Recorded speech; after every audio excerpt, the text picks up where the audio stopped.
1,25,00,000 रुपए अकाउंट में देके चूतिया बन गया। आज हम बात करेंगे पावर स्टार पवन सिंह के फिल्म के बारे में। पावर स्टार पवन सिंह पर अब होने वाला FIR दर्ज। मतलब 2016 में एक फिल्म आया था बॉस, फिल्म का नाम था बॉस, वो आया था और उसका पवन सिंह पर FIR दर्ज करने वाला उसका प्रोड्यूसर 1 करोड़ कितने का तो उन पर झूठा इल्जाम लगा हुआ है। अगर नहीं देखा तो वीडियो देख लीजिए एक बार। ये मूवी का है, मूवी बनाने के नाम पे हमसे करोड़ों रुपए की ठगी की गई है।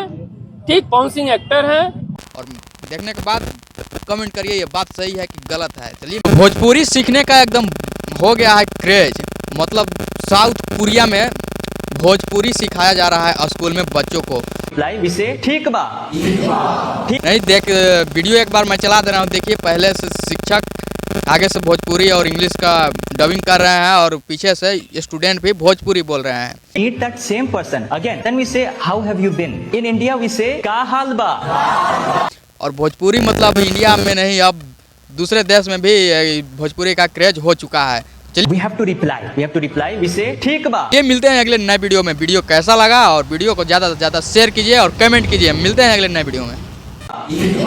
ठीक बा।